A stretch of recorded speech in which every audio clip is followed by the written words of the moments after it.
And a very good evening to you, and welcome to Politics 101 Friday evening. Tonight's edition is, of course, going to be Black Matters, Black Matters, Black Matters, Black Matters. Black people matter, and Black people's matters are of great importance. Welcome to Politics 101. Good evening. Good evening to you, wherever you are joining us from. Good evening to you. If you're joining us from Guyana, our Guyana, a Guyana that belongs to all of us, good evening. Welcome to Politics 101. Good evening, Hansgrove. Good evening, Hansgrove. Working People's Alliance will be coming there with a public meeting on Sunday night. Good evening, Hansgrove. Good evening, Hansgrove. Good evening. Welcome to Politics 101. Good evening to Victoria and all the villages on the east coast of Demerara. Good evening to you. Good evening to you, whether your village is an African village or an Indian Guyanese village. Welcome to Politics 101. Welcome, everyone. Good evening, Georgetown, our capital city. Good evening. Good evening to all of you. Good evening to you if you're joining us from Essequibo. From Essequibo, good evening. Good evening, Tessa Waterman. Good evening to you. Good evening to you, Lynette Fraser. All the bookers from Buxton. Welcome to Politics 101. Welcome to Politics 101. You're joining us from the East Bank of Demerara. East Bank of Demerara. The Member of Parliament out there, Sister Nima Flubes. Good evening, Sister Nima. Welcome to Politics 101.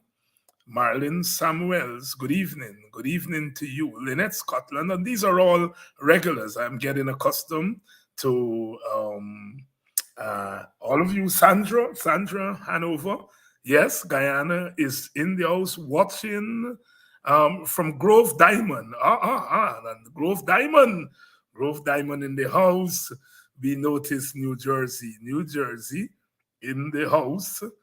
New Jersey in the house. You know, when they were creating the United States of America, there were two plans. You know, one plan from the small states, as they called them at that time, and that plan was called the New Jersey Plan. And then we had a plan from the large states, the Virginia Plan. New Jersey, therefore, is very important to American history. Good evening to all of you who are joining Politics 101 on a Friday night. Good evening, New York. All of New York. New York City, New York State. Good evening to you. Good evening to all the brothers and sisters who are joining us from the South, the old South, the deep South. The deep South. Good evening, Atlanta, Georgia. Good evening to our brothers and sisters. Good evening to you, South Carolina. If you're joining us from North Carolina, Virginia, Maryland, Washington, D.C., welcome to Politics 101. Toronto, Ottawa, Canada. Welcome to Politics 101. And of course, not forgetting our brothers and sisters who are joining us from Europe, England, France. Welcome to Politics 101. Black Matters, Black Matters, Black Matters. Those of you who are joining us from our Caribbean. I noticed my brother Thomas Robertson from Atlanta, Georgia, the home of Dr. Martin Luther King, the drum major of freedom. The drum major. The one who inspired an entire movement that we call the Civil Rights Movement. Hardly a day passes without the name of Martin Luther King Jr. Sometimes in the old days, we would compare him to Malcolm X and said that Malcolm was the warrior and Martin wasn't a warrior, he was a pacifist. And we now know that, as the Americans would say, Martin was bad. Brother had a lot of courage. Good evening to all of you. Good evening, Yuri Westmus, named after a famous Soviet President Yuri Andropov. Yuri. The Westmus family, of course, is a political family in Guyana. Political family. Yuri's father and his uncle, his brother Nigel, his father David Westmus, and his uncle Rory Westmus, who was part of the radical wing of the early PPP, Westmus, Carter, Sidney King, Lionel Jeffrey. They were dubbed the ultra left by Dr. Jagan. Famous family, political family. Good evening. Welcome to Politics 101. Good evening, Gladys. Always here, always with us. My partner, Danet, is in the house. Danet is in the house. Buxtonian, of course. And so tonight is Friday night, and tonight we're going to talk black. We're going to talk black. You see, something is happening in our society right now that we have to bring to the fore. We have to bring it to the fore. You see, whenever any country reaches a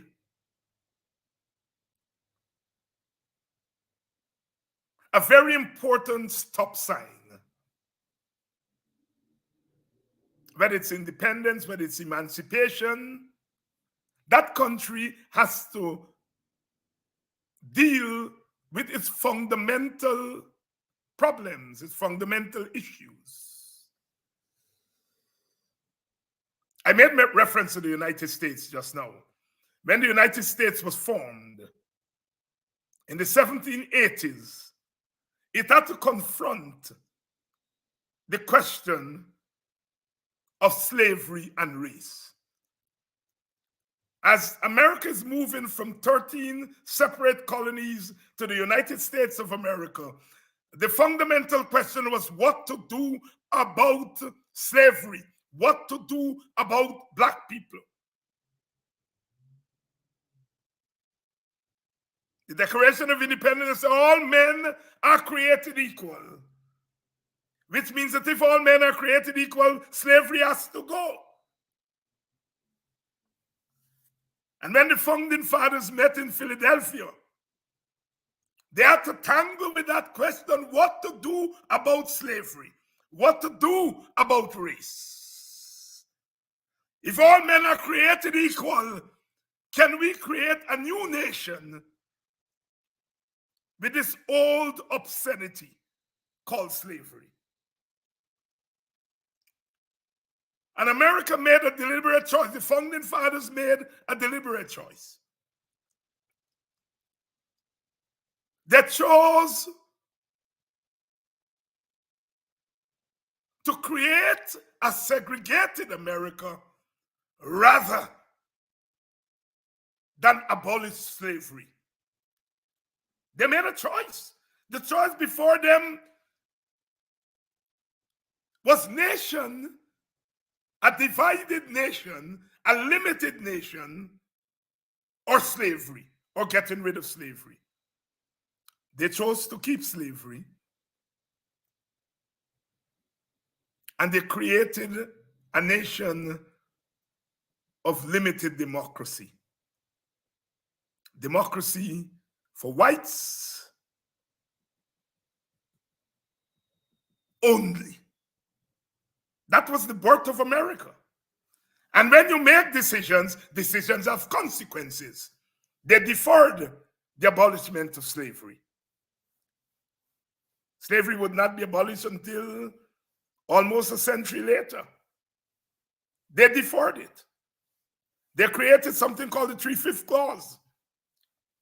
Says African American, black people, the slaves, the enslaved, were going to be 3/5 of a person, but not for themselves.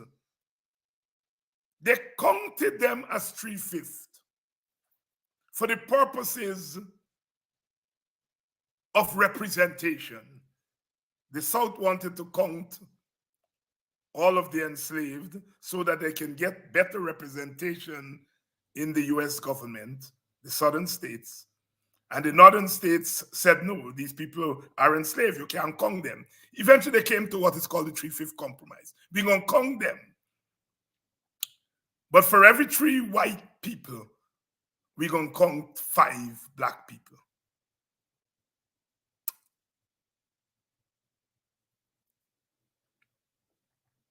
When you get down now to the late 1800s, America had to collide with the question of race again. This time, America wanted to translate from an old feudal agrarian society to an industrial society. Big decision. Industrialization.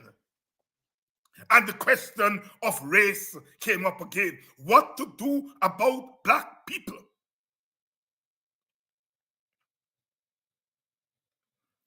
The northern states were prepared to get rid of slavery because they argued quite rightly that industrialization needed skilled labor.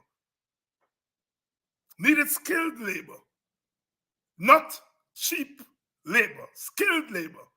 That meant they had to agree to end slavery. The South said, no, slavery is a way of life in the South. And if we have to choose between industrialization and ending and keeping slavery, we are going to keep slavery. And America fought itself. 600,000 and more died. You know, we Americans like to talk about who killing their own people. Well, we killed our own people. 600,000 people America killed as they fought over this fundamental question, what to do about black people. Lincoln, of course, with the Emancipation Proclamation, freed black people in the Confederate States so that the Confederate States could not use black people to fight for them. But he kept black people in the northern states. He kept those black people enslaved. So the Emancipation Proclamation conveniently freed black people in the South so as not to give the southern states the right to use slaves to fight.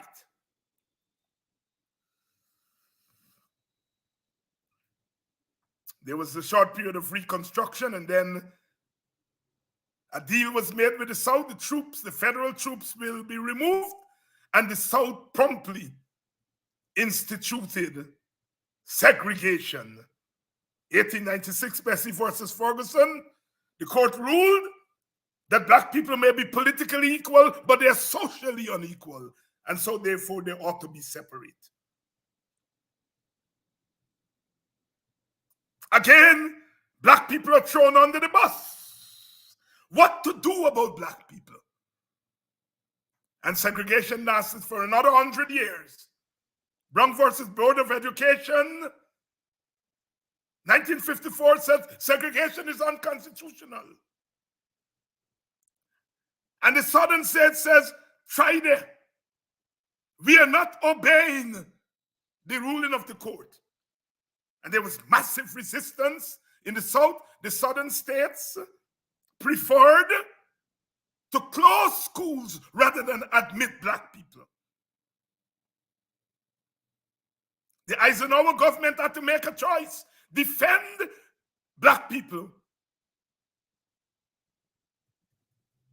or again hold the nation together, as they said. In the end, Eisenhower buckled, and the Little Rock Nine, they were able to get into the schools.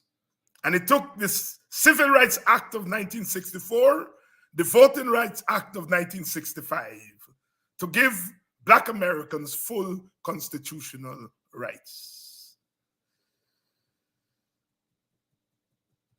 And so segregation ended. And we move into the post-segregation era. The question, what to do about Black people, rose its head again.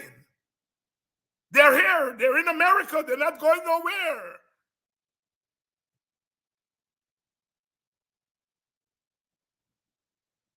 We had the war on crime in the 70s, and the war on drugs in the 80s and the 90s. And those were devices used to contain Black people. Let's come to our Guyana now.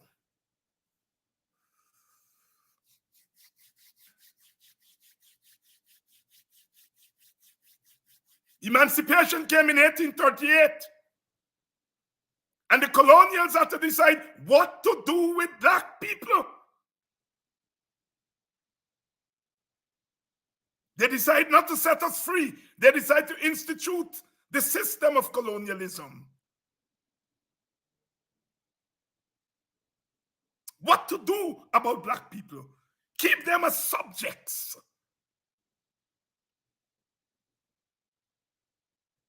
And then independence came in 1966, and the same question, what to do about Black people? Who governs? The British instituted a system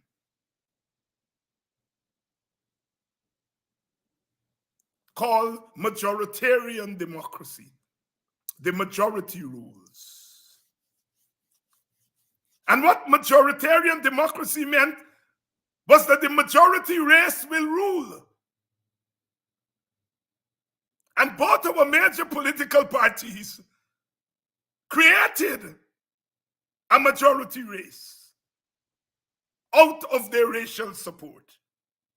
Because that's what majoritarian democracy means. Who governs? African Guyanese were a numerical minority. So in that sense, who governs meant the majority race would govern. But the device of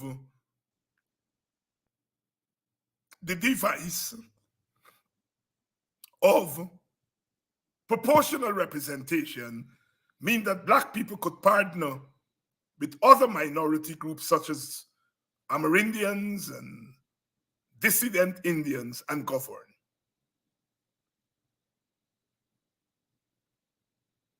And between 1966 and 2020, we had this uneasy situation where Africans and Indians are fighting each other to govern. The big social good was political power. Because as a post-plantation society, our economies were small. So we were fighting over political power because the system says that the majority that wins all the political power and can decide how you will distribute the small pie. And then we came to 2015, 2016. Guyana finds oil. Tremendous amount of oil. Guyana is now going to be transformed from a poor society with little resources to a rich society with more resources than it has ever had. And whenever, as I said, there is a big moment, what? The old question comes to the fore. What are we going to do about our racial competition? And so the coming of oil means it's a defining moment. Still, what to do about these black people? And we came up with a device in 2020. And that device was regime change. To take the representation, the political representation of black people out of power.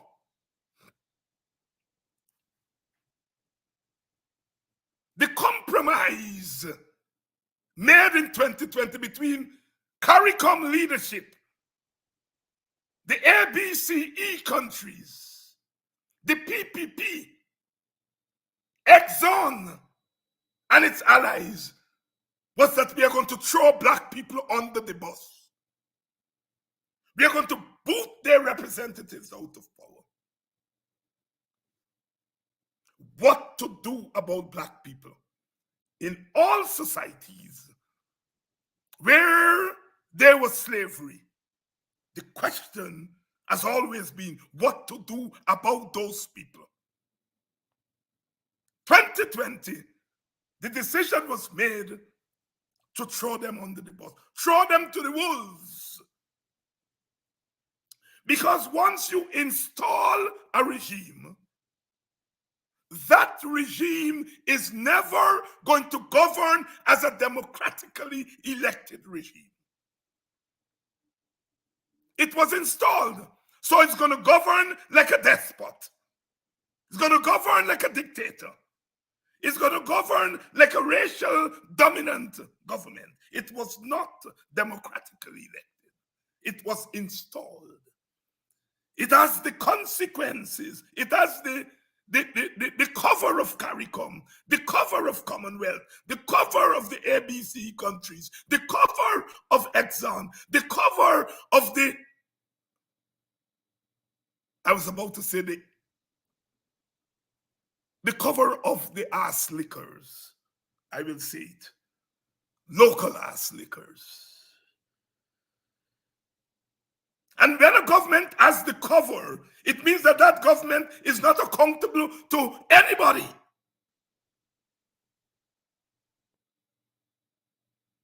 Wealth is coming. And if you're poor Indians, you want to benefit from that wealth. And you are prepared to sacrifice class solidarity with African workers and Amerindian workers so that you will get a little bit more wealth than they would get.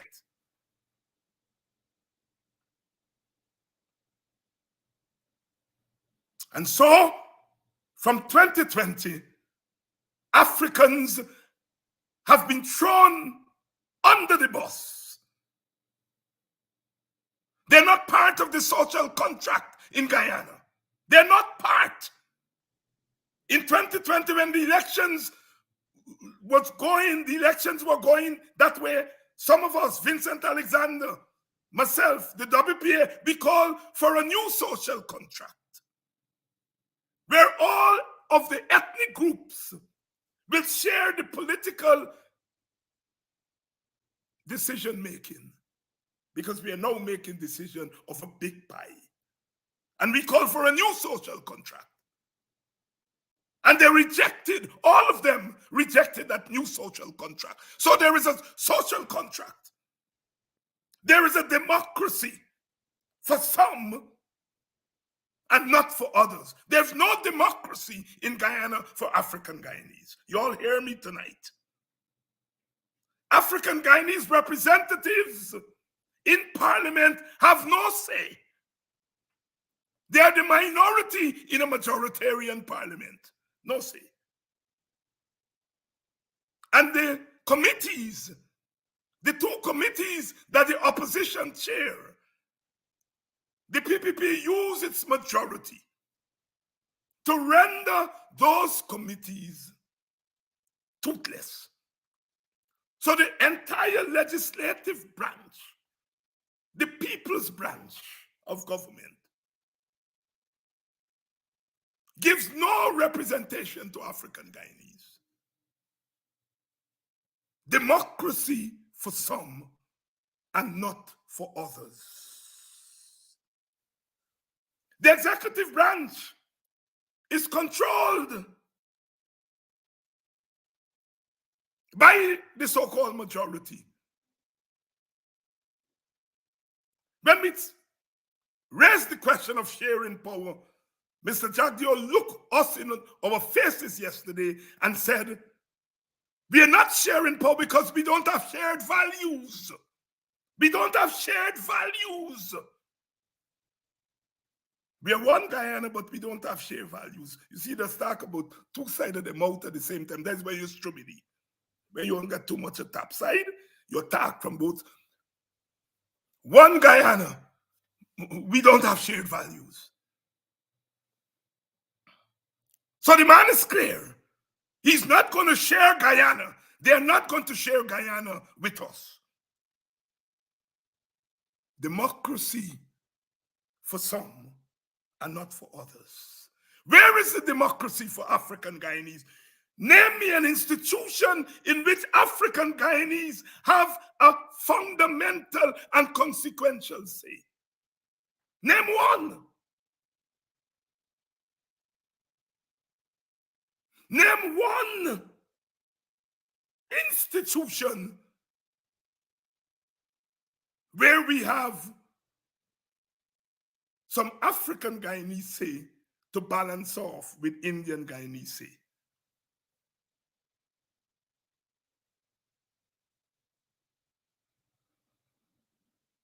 Democracy for some and no democracy for all. So there is a social contract in the era of oil, a new social contract that includes Barbados and the US and Canada and the Commonwealth, but excludes African Guyanese. Mia Mottley has more say in what's happening in Guyana. Mia Mottley benefits more from Guyana's wealth than African Guyanese. A new social contract. Are you hear me? And I want you all to share this wide.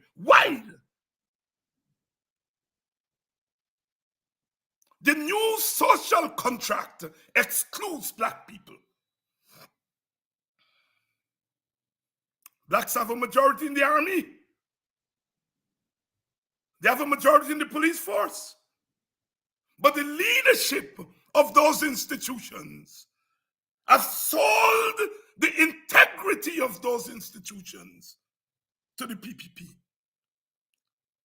There's no democracy in the army and the police.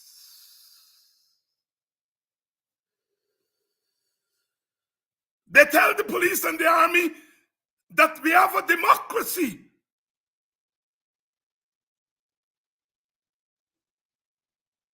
What democracy? I know something about democracy. Thank God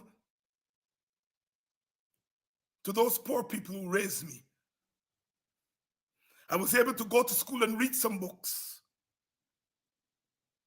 I know something about democracy. There are what we call democratic forms and democratic substance. When you have an election, that is what you call democratic forms or formal democracy.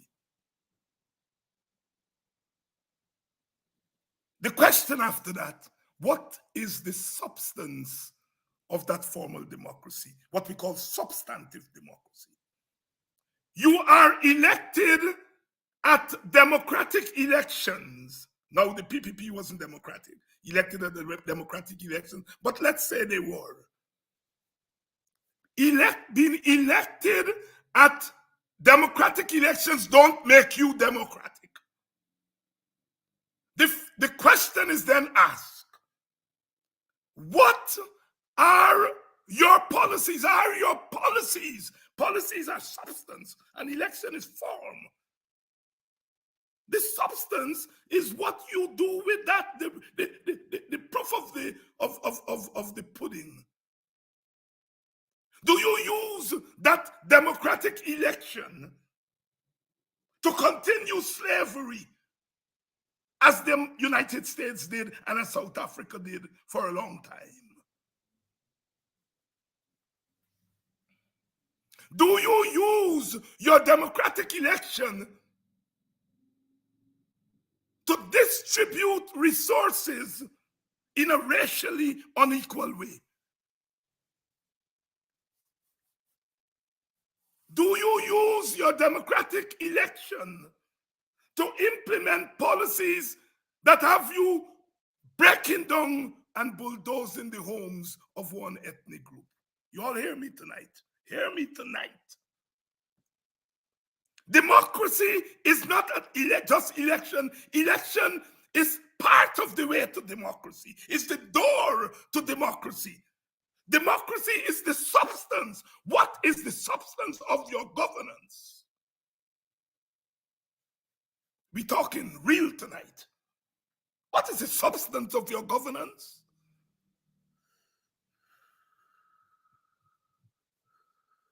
How do you distribute the oil money? Do you distribute it in a fair way or an unfair way? Democracy is substance also. So when I looked at a program on GlobeSpan a couple of nights ago, 2 Indian men and 2 African men, and they were asked to comment on Takuma Ogunse and Rhonda Lane's statements. One Indian man said to understand, and I'm paraphrasing him, to understand what Rhonda Lane said and Ogunse said, you have to understand it within this context. And he said the first thing, if the vast majority of contracts are going to Indian Guyanese, you have to understand what that sister and that brother said within that context. He was saying that to understand what that brother and that sister said, you have to understand the unequal distribution of resources by the government. An Indian man. I hope I don't get him killed. 2 Africans were on that show. And they both condemned Rhonda Lane and Takuma Ogunse in the harshest terms. One of them said, we live in a democracy. And those statements cannot be made in a democracy. Condemn them. So, for that gentleman, a choice between so-called democracy and Black lives, he chose democracy. He's prepared to embrace limited democracy in exchange for Black lives. You all hear me tonight, please.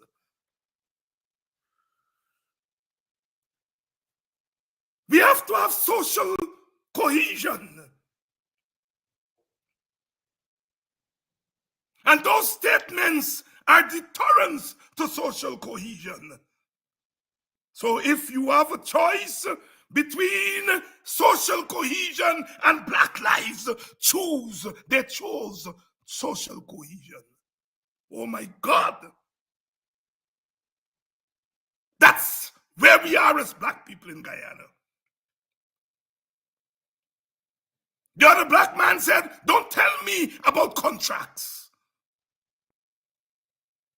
Takuma Ogunse is not a contractor. What does he have business with contract? Oh my God. He's not even prepared to entertain the cries of his own people. Are you hearing me?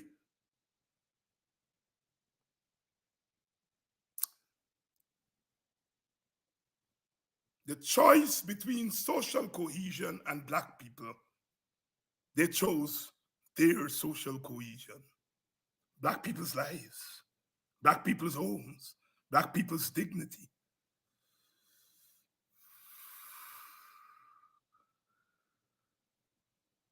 Jack Dio is making heavy weather about me referring to Gita Chandan as a slave catchers. I want Jack Dio to know they got black slave catchers, plenty of them. And that I was using black slave catchers, not in a literal way because we are no longer slaves. He's not too bright enough to understand the subtlety of language.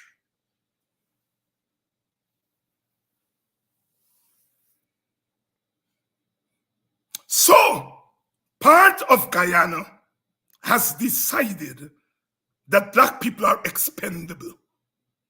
If they have to make a choice between telling the world they're a democracy and kicking black people down the step, they're prepared, and they have in many cases done that, kick us down the step.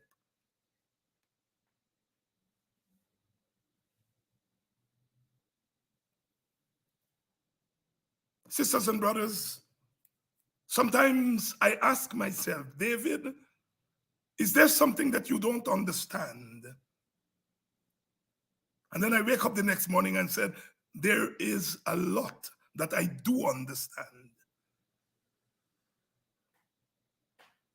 The PPP and its allies in civil society, its big shot black people allies, foreign forces, they have decided to create a democracy that suits them. You watched the vice president yesterday instructing the police to go and lock people up, and those educated black people sit up there and talk about democracy.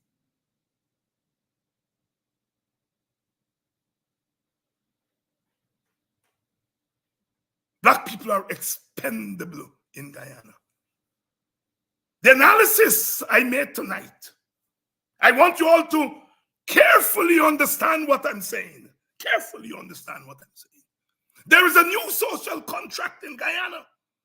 The 1966 social contract has been overrun by the 2020 social contract. Dragon argued that the 1966 contract that included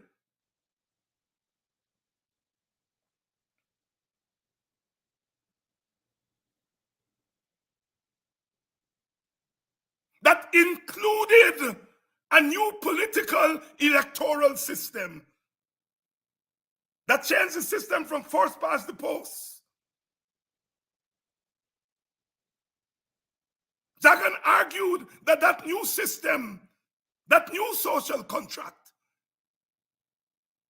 was unfair to the PPP, unfair to Indians, and he went on a hurricane of violence in 1964. And one of those black men sat up there and said, every time we have had racial conflict in Guyana, black people have killed and maimed Indian people. Educated man said that. Thanks to a book written by a Sequoia, a little book. Give me a minute.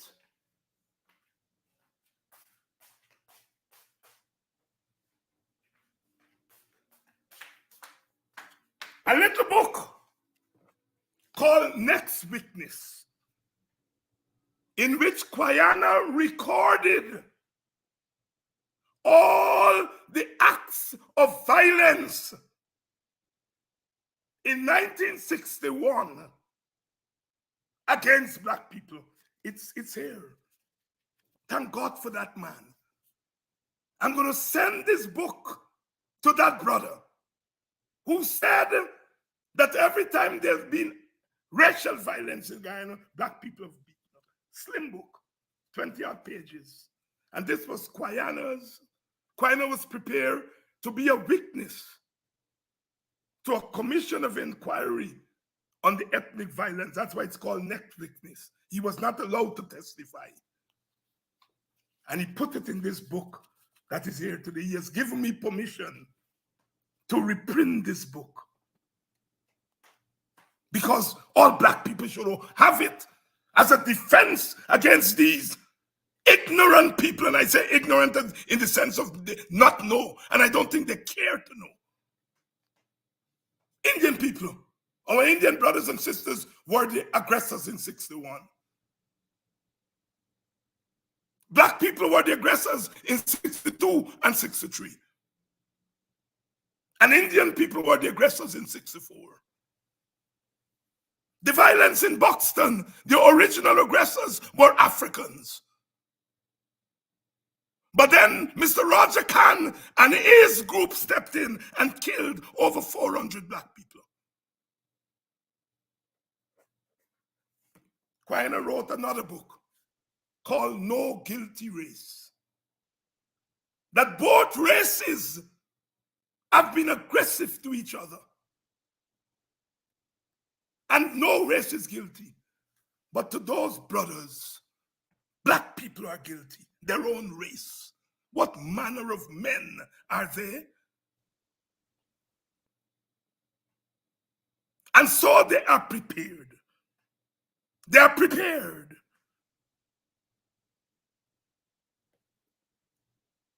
to choose limited democracy. Limited democracy means dictatorship. They're prepared to choose that over black lives.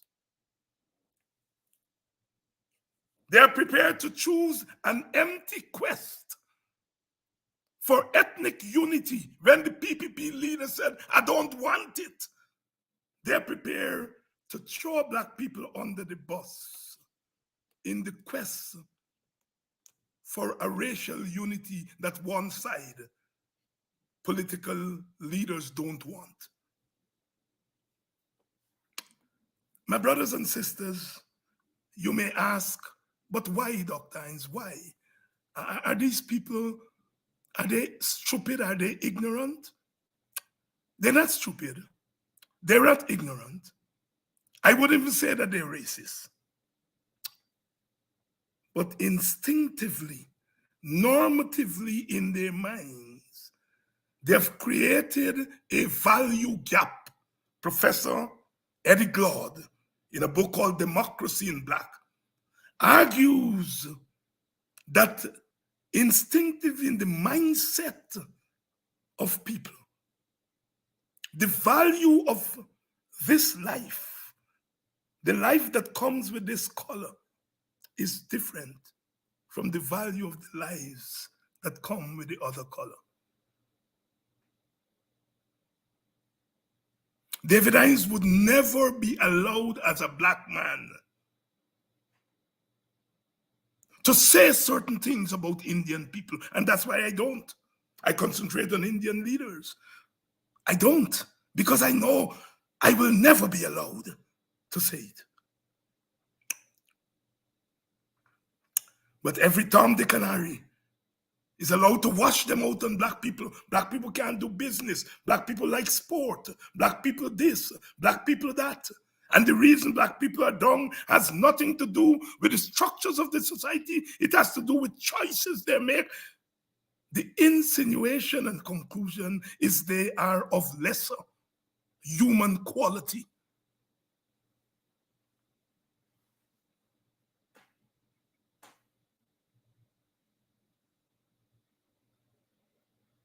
The new social contract excludes black people.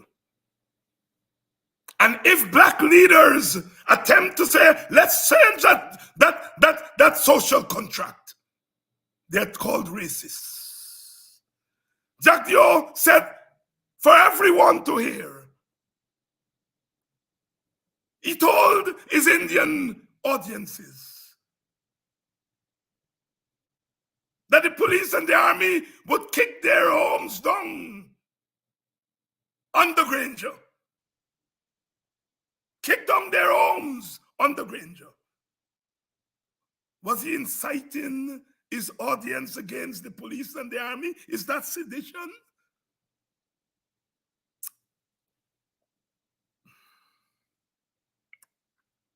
No. No. Those who put together the social contract allowed him to say so. But when Ogunse or myself say anything about the police and the army, Jagdio instructs the police and army to lock him up. Jagdio, by statements about the police and the army, that looks to me like clear incitement against the army. But this same man is calling for Ogunse to be locked up because Ogunse said, turn your guns away from the people. He said, turn it in the right direction. And all of them sat up there and they didn't ask, what is the wrong direction? Well, the wrong direction is aiming your guns at black people, your own people. They came to the conclusion that Ogunse, right direction is the government. Ogunse didn't say turn the guns on the government. He said turn it in the right direction. The brother was saying there is a wrong direction. And that wrong direction is black people. But the army, you can spit on a black person and get away with it, a black woman. You can lock up a black lawyer and get away with it. You can kneel on the back of a black woman as they did to George Floyd and get away with it. You can mow down black people's home and get away with it. You can lock up black people at your whims and fancy and get away with it. Why? Because they are not part of the social contract. They are an appendage, according to you. I always tell my students, a man don't get up in the morning and say, I don't like black people, so going out and discriminate against them. I always say, his thought process, his worldview arises from a confluence of developments and ideas. There are ideas in his mind that drive him to do that. So when these people sit down there and say, I give instructions to mow down and bulldoze the house of black people because I don't want to look weak. It's a mindset. I don't have to be strong for Indian Guyanese, but I have to be strong for black people. Sisters and brothers, we are laying it out here tonight. Those policies of the PPP arise from a mindset, a worldview. The PPP operates like the KKK. Check everything they do. They take their playbook from the KKK.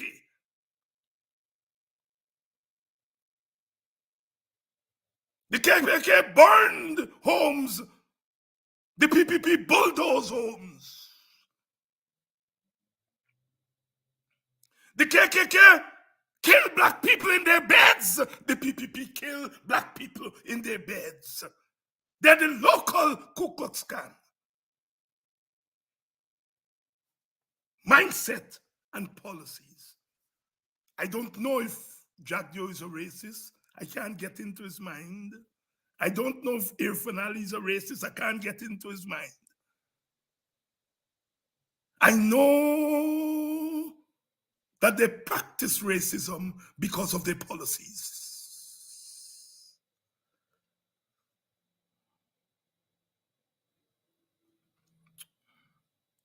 They've said that I am socializing Black people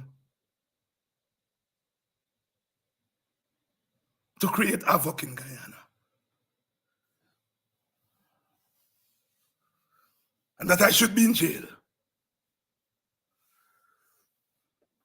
If you are ruling in a democratic way, why do you fear David Hinds?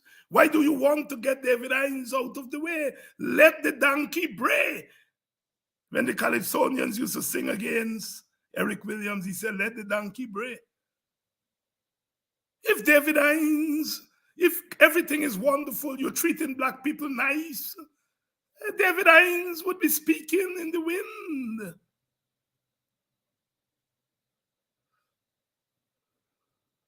They want people like me out of the way. They want Rickford Burt out of the way. They want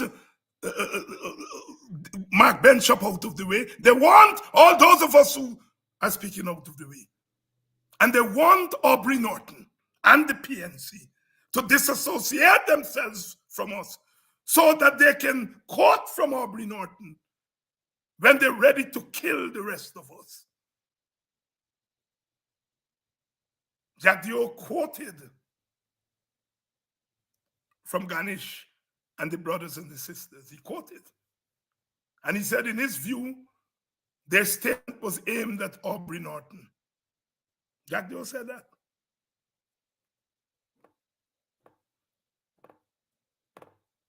They're trying to separate and divide us. They're working on Norton. They sent the Chronicle reporter to ask Norton how he can allow David Hinds to call his ex-general secretary a slave catcher.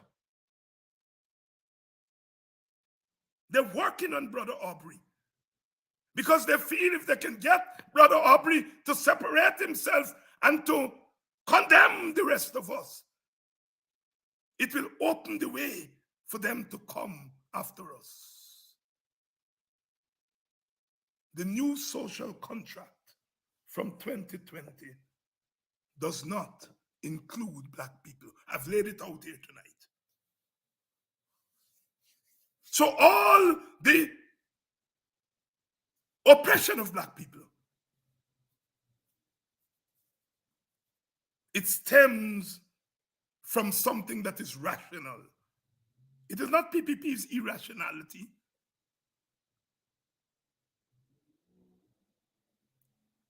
Rafidev, who gave the PPP their Indianist, their modern Indianist ideology, tried to bait me, tried to sell me some snake oil for me to say that elections are equal to democracy. And what the thing about is that he passed me because he know better, but he think I don't know better.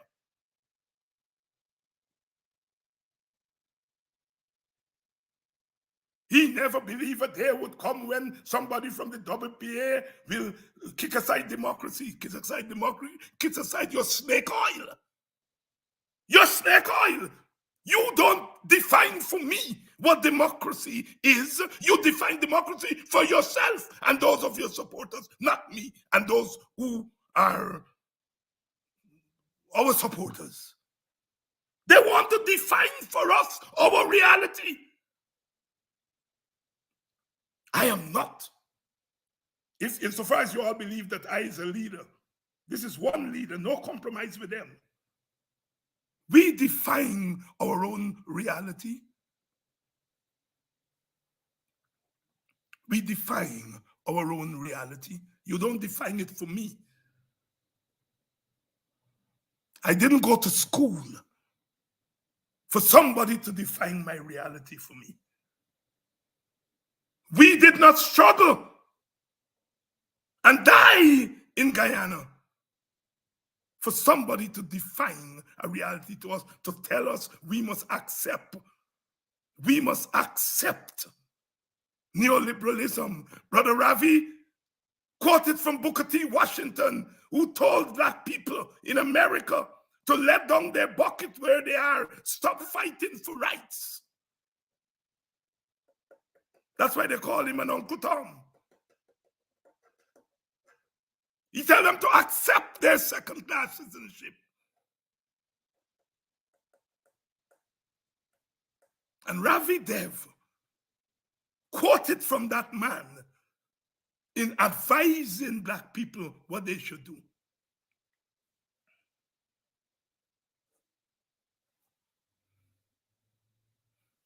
When the social contract, the independent social contract was made, and we became a nation, somebody had to guard the borders. Who did? Somebody had to police the nation. Who did?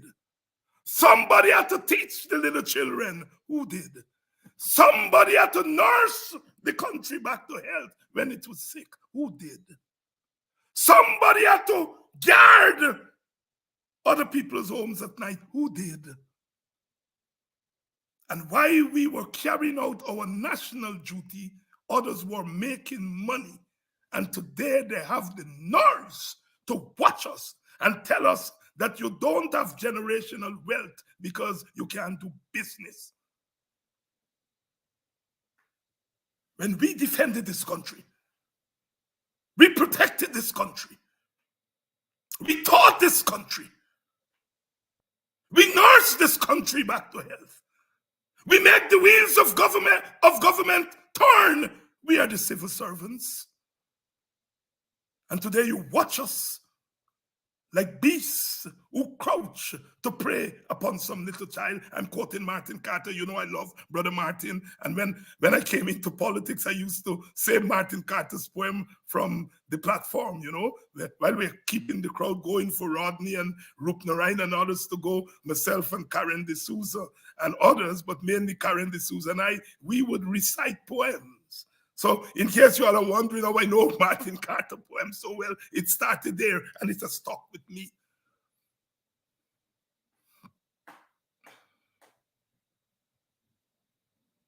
So now they're using their economic clout in this new social contract to claim supremacy.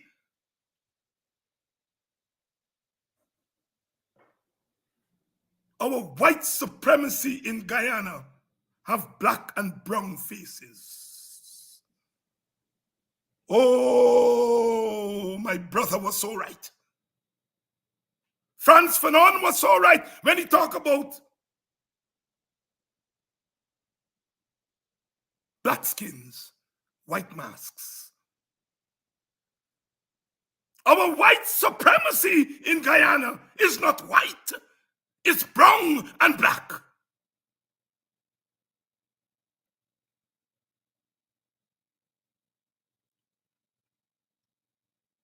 I have to tell the truth. I have to tell the truth.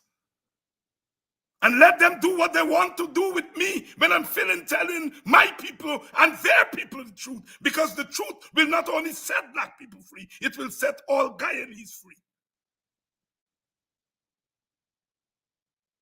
When other groups didn't stand to the national anthem, black people stood. When other ethnic groups refused to put their hands on their chests to recite the pledge, black people did.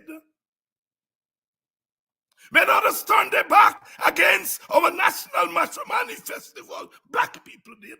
We have given so damn much to this country, and it now reduces us to second-class citizens. They will continue to hear from me every day, every night. And let them deny the truth that cometh from my mouth. We didn't turn our back on this nation.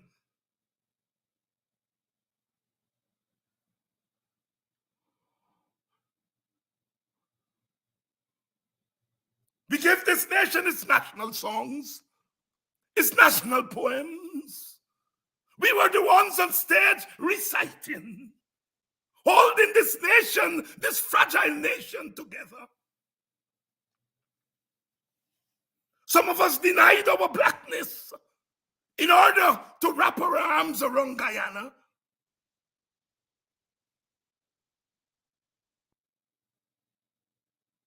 You all hear me tonight. Hear my words tonight. And use it as a barricade against them. They want to jail me. They want to jail Ogunse. They want to jail Robin Simon. They want to jail all of us because they want the truth to be buried in the nasty cells of their dungeons.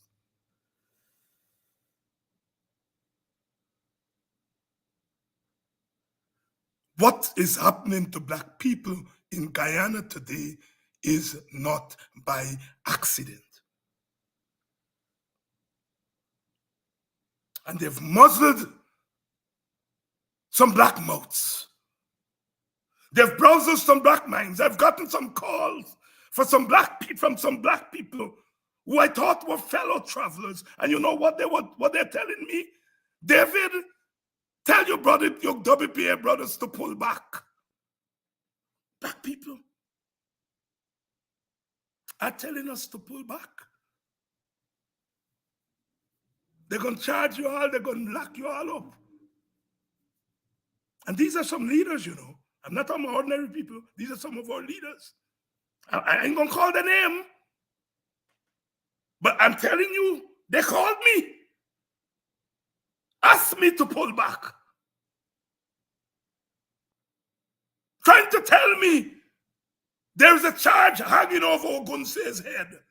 Cowards as they come.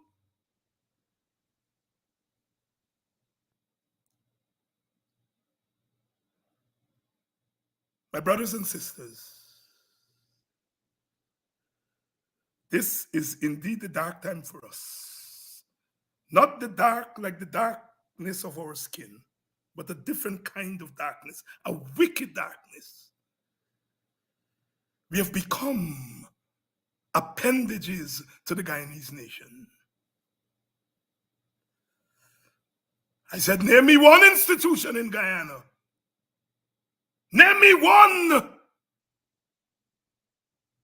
in which Africans wield decisive power.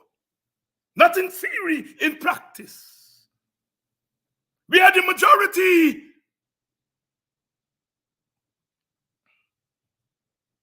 We are the majority in the civil service, the public service. But what have they done? They have starved the public servants, make sure they're weak and tired. We are the majority in the teaching profession, but they've starved the teachers. They can hardly walk. They've starved the nurses.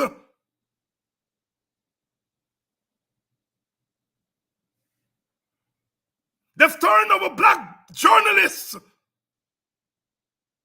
They've turned them into water fetchers. Tonight we came on air and the High Court has said that the president of Guyana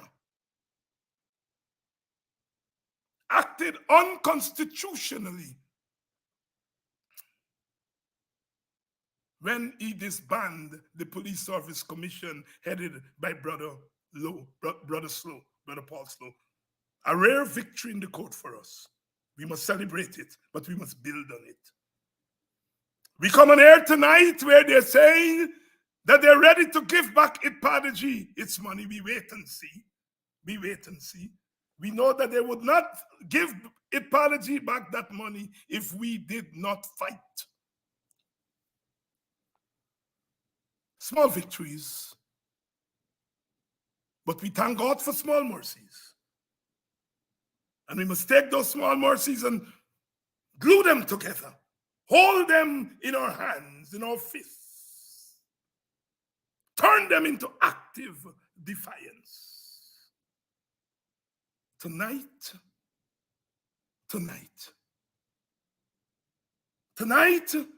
is another night of denial, but it's another night of overcoming denial. I hope my words tonight have made it clearer to you what we're up against. What we're up against. What we're up against. And so, you come in peace. You came here in peace. I want you to keep coming. I want you all to keep coming out in numbers every night, because they're watching these numbers. They're watching these numbers. They're holed up now in a building. They're holed up now in a building in the middle of Georgetown, watching me and trying to make a criminal out of me, monitoring my words, not for good purposes. If I were them, I would take my words tonight and turn it into a booklet to educate our people. They're sitting in a library right now, in the middle of Georgetown, watching me and hoping to criminalize me.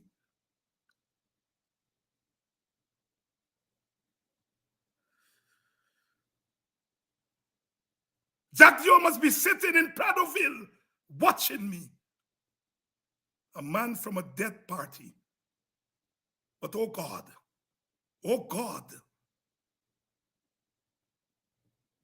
there are some deads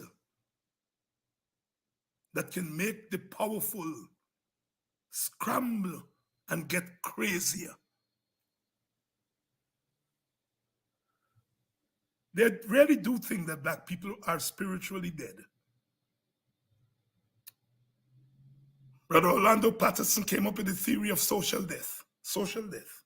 That what slavery did was to kill us off socially. But we have always regrouped and come back. WPA was defunct, they say, when Walter Rodney was murdered. They believe only in Good Friday, which is coming up. But they have no idea about Easter Sunday, the third day. They believe only in crucifixion. They have no idea about resurrection. Because they are spiritually cruel.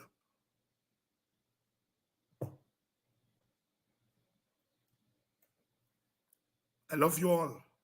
Always will. With every ounce of breath,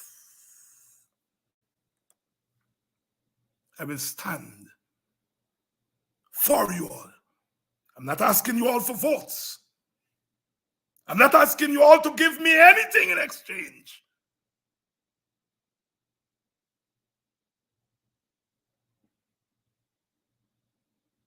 There's a higher politics. And that is the politics of humanity. That's the tradition from which I come. I love you all.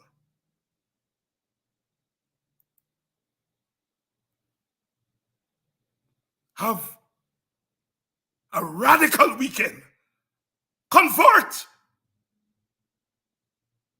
Hug somebody and bring them into the struggle.